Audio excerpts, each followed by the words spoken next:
Assalamualaikum warahmatullahi wabarakatuh, dan selamat pagi anak-anak.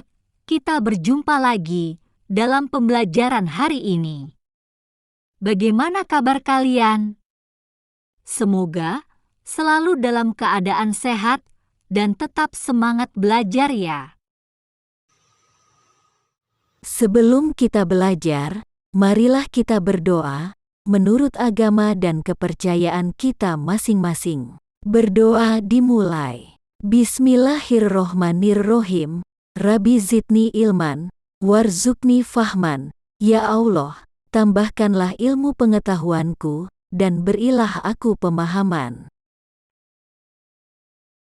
Anak-anak, hari ini kita akan belajar materi pada bab 2 yaitu Norma dan Undang-Undang Dasar Negara RI tahun 1945. Dengan tujuan pembelajaran yang ingin dicapai adalah 1. Menghayati dan menjelaskan pentingnya norma dan hubungannya dengan Undang-Undang Dasar. 2. Menjelaskan perumusan, pengesahan, dan perubahan Undang-Undang Dasar 1945. 3.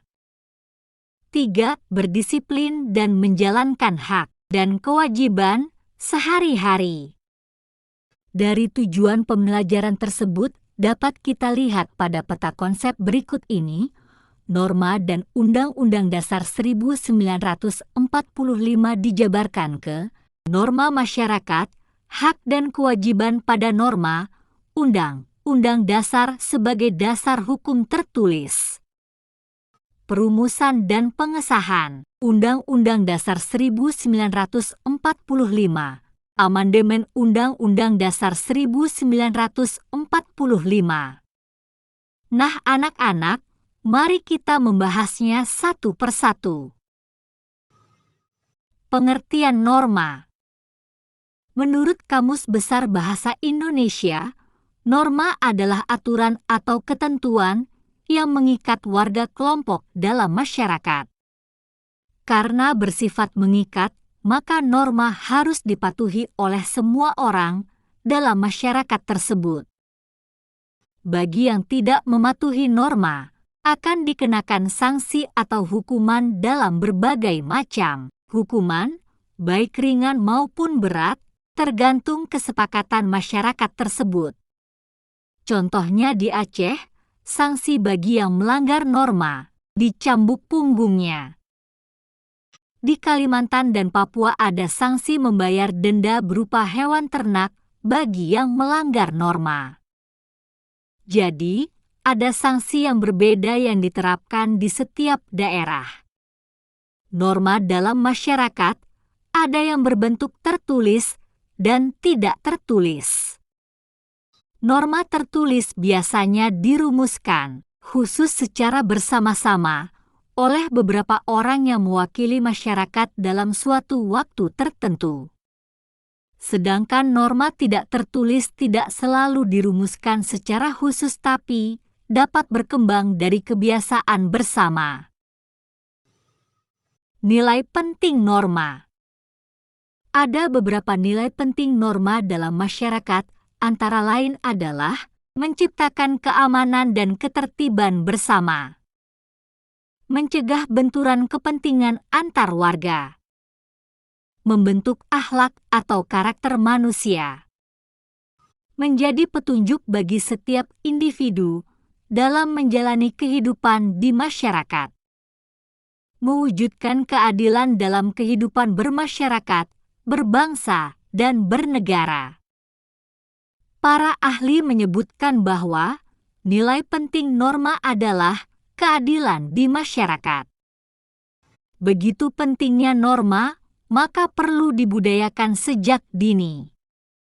Cara membudayakannya adalah dengan memberlakukan sanksi, baik sanksi yang ringan seperti teguran atau peringatan, maupun sanksi berat berupa denda, hingga hukuman bagi yang melanggar norma. Jenis norma. Secara umum, norma dapat dikelompokkan dalam 4 jenis, yaitu 1. Norma agama, 2. Norma susila, 3. Norma sosial, dan 4. Norma hukum. Norma agama adalah kaidah atau aturan yang bersumber pada hukum, agama, atau kitab suci yang berasal dari Tuhan Yang Maha Esa. Norma agama berisi perintah dan larangan yang bertujuan mengatur manusia agar mendapatkan kebahagiaan dunia dan akhirat. Norma susila adalah norma yang bersumber dari hati nurani manusia. Norma kesusilaan mengajarkan kita untuk selalu berbuat baik sesuai dengan kata hati. Hati nurani manusia dapat membedakan perbuatan yang baik dan buruk. Norma sosial atau kesopanan bersumber dari tata krama atau masyarakat. Norma ini bersifat lokal, berawal dari hubungan yang terjadi antar manusia yang kemudian membentuk aturan-aturan yang disepakati bersama. Norma hukum merupakan aturan yang mengatur tingkah laku manusia dalam kehidupan bernegara. Norma hukum dibuat oleh pemerintah dan bersifat tegas dan memaksa. Pelanggaran terhadap norma hukum akan mendapatkan sanksi berupa denda atau hukuman. Norma dan nilai-nilai Pancasila. Di Indonesia, norma terkait juga dengan nilai-nilai Pancasila yaitu nilai ketuhanan, nilai kemanusiaan, nilai persatuan, nilai kerakyatan, dan nilai keadilan sosial. Norma ketuhanan merupakan norma yang terkait dengan nilai ketuhanan, seperti kewajiban menjalankan ibadah sesuai dengan agama dan keyakinan masing-masing, dan bersyukur dalam menjalani kehidupan. Norma kemanusiaan merupakan norma yang terkait dengan nilai kemanusiaan, misalnya bersikap santun dan peduli untuk membantu sesama, mengembangkan diri, dan bercita-cita. Norma persatuan merupakan norma yang terkait dengan nilai persatuan, seperti menjaga perdamaian, menghindari kekerasan, disiplin, tertib, dan bekerja keras. Norma kerakyatan merupakan norma yang terkait dengan nilai kerakyatan, seperti berkomunikasi, berdialog, bermusyawarah dan berdemokrasi, gotong royong, dan bekerja sama. Norma keadilan sosial merupakan norma yang terkait dengan nilai keadilan sosial, misalnya berusaha bersikap adil, mewujudkan kesejahteraan, dan selalu memperbaiki diri. Hak dan kewajiban pada norma. Pengertian hak. Menurut Kamus Besar Bahasa Indonesia, hak artinya milik atau punya. Misalnya buku itu milik saya karena sudah membelinya. Hak juga berarti wewenang atau kekuasaan yang diakui oleh kelompok atau masyarakat. Misalnya, guru berwenang mengajar siswa-siswanya di sekolah. Jadi, milik atau punya atau berwenang itulah hak. Hak harus diperoleh semua orang yang diatur oleh norma yang ada, misalnya norma di sekolah. Setiap siswa berhak mengasihi dan menghargai teman. Hak tidak selalu ada setelah norma atau aturan dibuat. Ada juga hak yang sudah ada sebelum norma atau aturan dibuat. Hak itu bernama hak asasi manusia atau HAM. Hak ini dimiliki setiap orang, bahkan sebelum orang tersebut dilahirkan. Hak asasi manusia diantaranya adalah hak hidup, hak beragama, dan hak untuk mengemukakan pendapat. Nilai HAM mengajarkan untuk selalu menghargai setiap orang, apapun bentuknya. Setiap orang berhak dihargai sebagai makhluk Tuhan Yang Maha Esa. Pengertian kewajiban. Kewajiban berasal dari kata wajib, yang berarti harus. Dalam Kamus Besar Bahasa Indonesia, disebutkan bahwa kewajiban adalah sesuatu yang harus dilaksanakan. Jika dikaitkan dengan norma, kewajiban adalah hal yang harus dilaksanakan sesuai dengan ketentuan norma itu. Kewajiban dapat dikelompokkan dalam 3 bagian, yaitu kewajiban pada Tuhan Yang Maha Esa, kewajiban pada sesama manusia, kewajiban pada alam. Kewajiban pada Tuhan dilakukan dengan mengikuti perintah dalam agama dan menjauhi larangan dalam agama. Kewajiban pada sesama berhubungan dengan sopan santun dan kesusilaan. Kewajiban pada alam berkaitan dengan norma agama yang mewajibkan manusia menjaga lingkungan. Kewajiban pada alam juga berhubungan dengan hak alam yang harus dipenuhi, yaitu menjaga dan merawat alam seperti tumbuhan, hewan liar, dan sumber air. Penerapan hak dan kewajiban.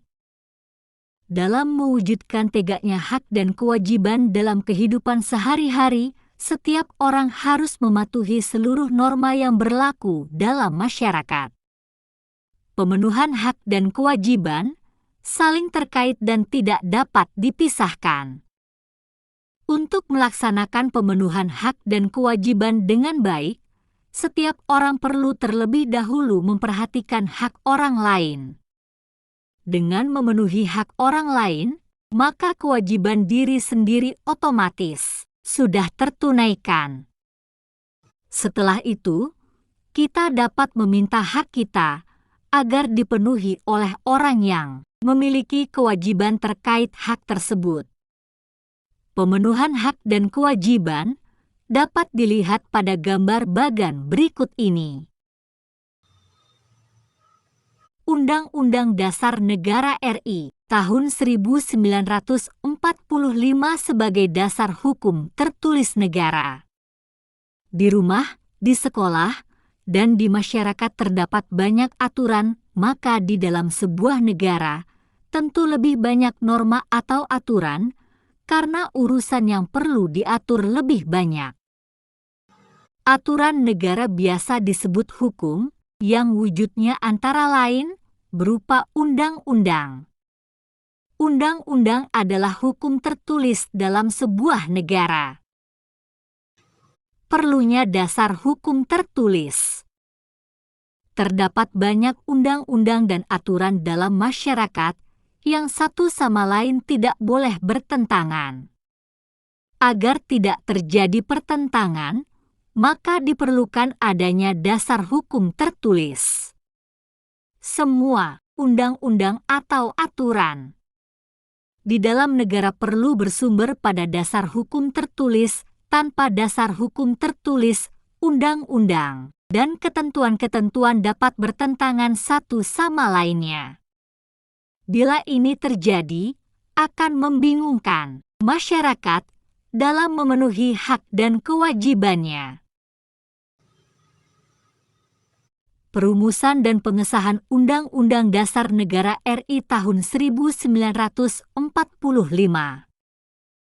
Perumusan Undang-Undang Dasar 1945. Sidang pertama BPUPKI berhasil melahirkan Pancasila sebagai dasar negara tanggal 1 Juni 1945. BPUPKI menugaskan Panitia 9 untuk menyusun sila-sila Pancasila, dan tugas itu diselesaikan tanggal 22 Juni 1945. Pancasila siap dijadikan pondasi untuk merumuskan dasar hukum tertulis. Akhirnya, Pancasila dimasukkan menjadi inti mukadimah atau pembukaan dasar hukum tertulis. Dalam sidang kedua BPUPKI tanggal 14 hingga 17 Juli 1945, BPUPKI membentuk Panitia Dasar Hukum Tertulis untuk menyusun isi Undang-Undang Dasar. Panitia itu beranggotakan 19 orang, diketuai oleh Soekarno. Lalu, BPUPKI membentuk Panitia Keuangan dan Perekonomian, dipimpin oleh Muhammad Hatta. Tanggal 11 Juli 1945 Panitia Dasar Hukum Tertulis bermusyawarah dan menghasilkan 3 hal, yaitu: pertama, membentuk Panitia Perancang Undang-Undang Dasar. Kedua, bentuk negara kesatuan atau unitaris. Ketiga, kepala negara berada di tangan satu orang, yaitu Presiden. Kemudian Panitia Perancang Undang-Undang Dasar bekerja dan menyepakati 3 hal, yaitu: 1. Lambang negara. 2. Negara kesatuan. 3. Lembaga MPR. Lalu BPUPKI bersidang dan menetapkan 3 hal, yaitu: pertama, pernyataan tentang Indonesia merdeka. Kedua, pembukaan dasar hukum tertulis. Ketiga, batang tubuh dasar hukum tertulis yang kemudian dinamakan sebagai Undang-Undang Dasar. Rancangan Undang-Undang Dasar berisi antara lain wilayah Indonesia yang mencakup seluruh bekas wilayah Kerajaan Hindia Belanda dan pulau-pulau di sekitarnya. Bentuk negara Indonesia adalah negara kesatuan. Bentuk pemerintahan Indonesia adalah republik. Bendera nasional adalah sangsaka merah putih. Bahasa nasional Indonesia adalah bahasa Indonesia. Pada tanggal 16 Juni 1945, naskah rancangan Undang-Undang Dasar itu diterima dalam sidang BPUPKI dengan suara bulat. Proses pengesahan Undang-Undang Dasar 1945. Setelah BPUPKI dibubarkan, dibentuklah PPKI yang bertugas menyiapkan kemerdekaan Indonesia. Sidang pertama PPKI tanggal 16 Agustus 1945. Keesokan harinya 17 Agustus 1945, proklamasi kemerdekaan. Tanggal 18 Agustus 1945, PPKI melanjutkan sidang dan menghasilkan 3 keputusan, yaitu: pertama, menetapkan Soekarno dan Muhammad Hatta sebagai presiden dan wakil presiden. Kedua, membentuk Komite Nasional Indonesia Pusat untuk menyusun kelengkapan pemerintahan. Ketiga, pengesahan pembukaan Undang-Undang Dasar. Pembukaan inilah yang menjadi pokok dari Undang-Undang Dasar yang disahkan PPKI dan dikukuhkan oleh KNPI tanggal 19 Agustus 1945. Kemudian, Undang-Undang Dasar ini disebut Undang-Undang Dasar Negara Republik Indonesia tahun 1945. Maka, resmilah Indonesia memiliki dasar hukum tertulis berupa Undang-Undang Dasar Negara RI tahun 1945. Sistematika Undang-Undang Dasar 1945. Sistematika Undang-Undang Dasar 1945 mencakup 3 hal, yaitu: pertama, bagian pembukaan. Kedua, bagian batang tubuh. Ketiga, bagian penjelasan. Setelah dilakukan perubahan atau amandemen, sekarang menjadi pembukaan dan pasal-pasal. Amandemen Undang-Undang Dasar Negara RI tahun 1945. Perubahan undang-undang disebut sebagai amandemen. Perubahan atau amandemen Undang-Undang Dasar 1945 telah dilakukan oleh MPR sejak tahun 1999 hingga tahun 2000. MPR memenuhi aspirasi masyarakat Indonesia yang ingin kehidupan politik lebih demokratis, agar masyarakat lebih bebas berpendapat dan memilih pemimpin secara langsung. Maka dilakukanlah amandemen Undang-Undang Dasar 1945 secara bertahap. Amandemen Undang-Undang Dasar 1945 dilakukan dalam sidang MPR secara bertahap, yaitu 1. Tahap perubahan. Amandemen Undang-Undang Dasar 1945 dilakukan 4 kali. Perubahan pertama pada sidang MPR tanggal 14 hingga 19 Oktober 1999. Terdapat 9 pasal yang diubah dalam amandemen pertama ini. Amandemen kedua dalam sidang MPR tanggal 1 hingga 18 Agustus 2000 mengubah 25 pasal dalam 5 bab.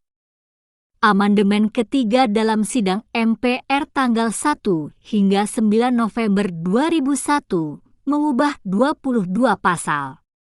Amandemen keempat dalam sidang MPR tanggal 1 hingga 10 Agustus 2002 mengubah 13 pasal. Semua perubahan ini dilakukan dengan tetap menggunakan Pancasila sebagai dasar negara. 2. Hasil perubahan amandemen Undang-Undang Dasar 1945 menghasilkan beberapa hal, yaitu 1. Masa jabatan presiden dibatasi menjadi maksimal 2 kali. 2. Warga memilih langsung wakilnya di DPR dan DPRD. 3. Warga memilih langsung presiden dan wakil presiden. 4. Anggaran pendidikan paling sedikit 20%. Nah, anak-anak, agar kalian lebih memahami materi norma dan Undang-Undang Dasar 1945, maka kelas akan kita bagi dalam 4 kelompok, yaitu kelompok 1 membahas norma agama, kelompok 2 membahas norma susila, kelompok 3 membahas norma sosial atau kesopanan. Kelompok 4 membahas norma hukum. Setiap kelompok akan mempresentasikan hasil kerja kelompoknya dan akan ditanggapi oleh kelompok lainnya. Anak-anak, selamat mengerjakan tugas kelompoknya. Semoga hari kalian